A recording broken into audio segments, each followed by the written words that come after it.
What would you little maniacs like to do first? So, what would you little maniacs like to do first? If that line makes you think of bras on heads, mutant bikers crashing your party,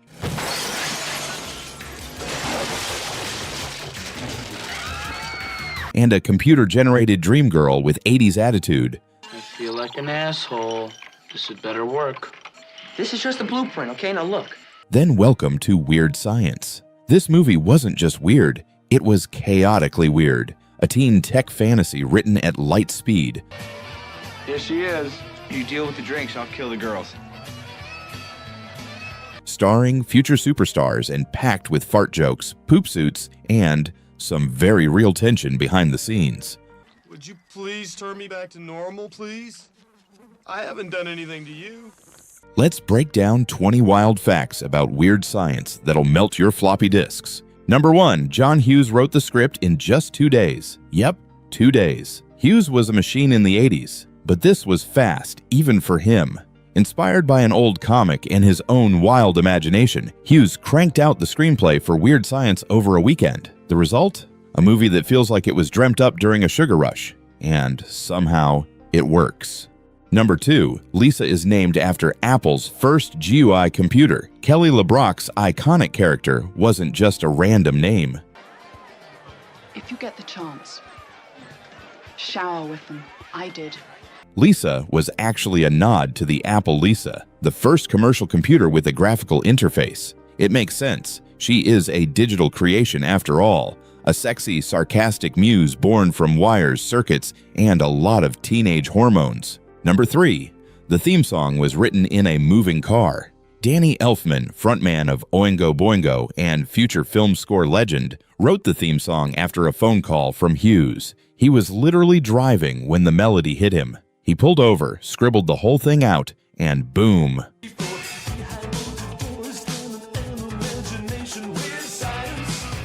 Weird Science was born, right there on the side of the road. Number 4, the original Lisa quit after 2 days. Model Kelly Emberg was originally cast as Lisa, but left the production after just 48 hours due to creative differences. So, what would you little maniacs like to do first? The producers panicked. That's when they begged LeBrock, who had just worked with Gene Wilder in The Woman in Red, to jump in last minute. Number 5, Robert Downey Jr. pooped in a co-star's trailer. Yes, you heard that right. RDJ, then just a goofy up-and-comer, took a dump in someone's trailer as a prank. Here she is. You deal with the drinks, I'll kill the girls. It almost got him fired. The set was full of teenage energy and mischief, but this crossed the line, even in a movie where bras are worn on heads and people turn into blobs. Number 6, a fart cost the studio $100,000. During the scene where they try to create a second girl and a rocket blasts through the house, Anthony Michael Hall let one rip during the first take. It ruined the audio.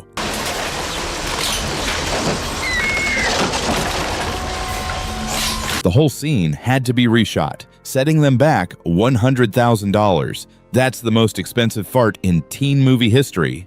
Number 7, the title comes from a 1950s comic book. Weird Science wasn't just a catchy title. It was a nod to the legendary EC comic series from the 50s, which featured sci-fi and horror stories with bizarre twists. Hughes was clearly channeling that same energy, just with more teen hormones and bras. Number 8, Demi Moore and Robin Wright auditioned for Lisa. Before LeBrock took the role, some future A-listers were considered.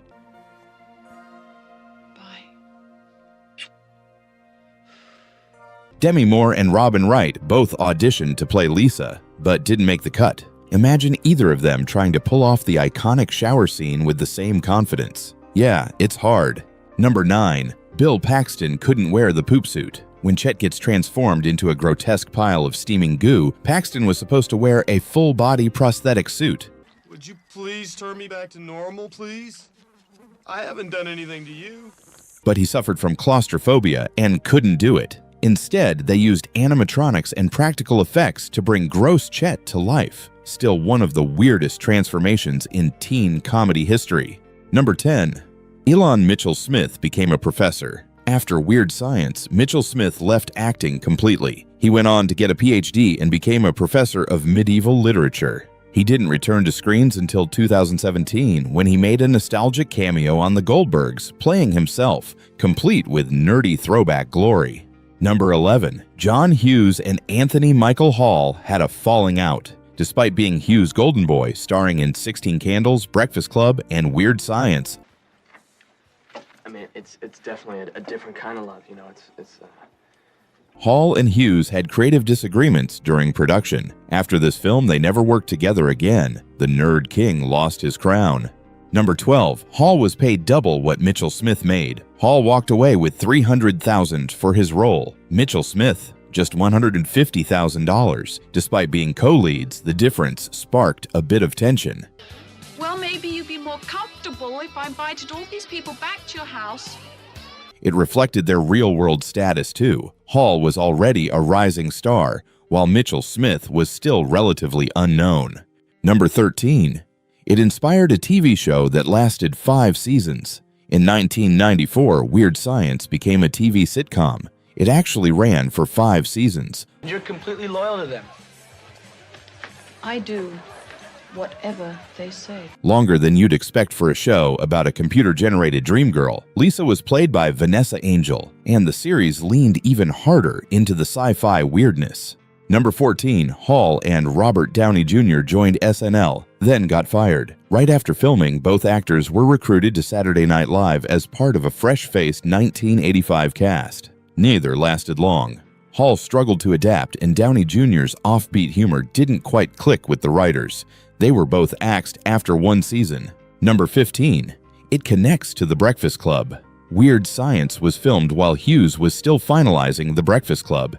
In fact, some sets overlapped, and rumors say Lisa's voice even echoes in the school during Club's opening scene. It's like the Hughes cinematic universe. Awkward teens, detention, and all. Number 16. Hughes hated the schedule. Hughes was deep into writing The Breakfast Club when Universal forced him to pivot to Weird Science. He wasn't thrilled until the studio promised he could finish his passion project after shooting Wrapped. That compromise kept the teenage dream machine running. Number 17. Kelly LeBrock was vacationing with Sting when she got the call. When Kelly Emberg quit, producers begged LeBrock to replace her. She was on vacation in France with rock legend Sting when they called. My parents are never gonna let me in the house, and if they do, I'll be glad until I'm 45, but other than that, everything's great. Everything's just really cool. Hours later, she was on a flight to Chicago, ready to become the dream girl of every teenage boy in 1985. Number 18. Isla and Mitchell Smith accidentally used tongue when kissing LeBrock. During their big kiss scene, Mitchell Smith got a little too into it and accidentally used tongue. LeBrock, who was 10 years older, was not amused. She warned him, "Do that again and I'll kick your ass." That's one way to keep things professional.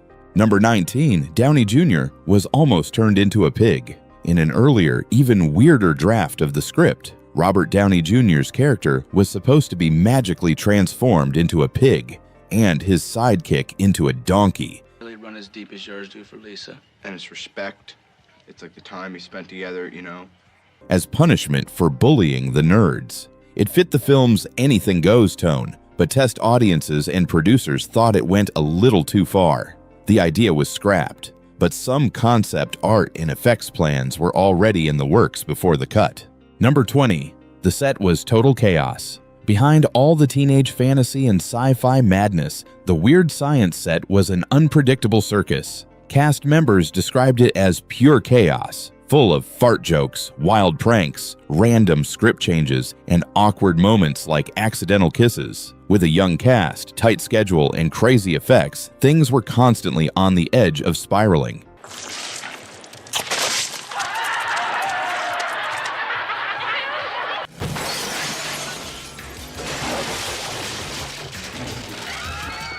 Somehow, out of that mayhem came one of the weirdest cult classics of the 80s. And that's your deep dive into the madness of Weird Science. If you learned something weird, nostalgic, or just downright ridiculous, hit that like button, zap that subscribe, and comment which fact blew your mind. Until next time, party on, you little maniacs.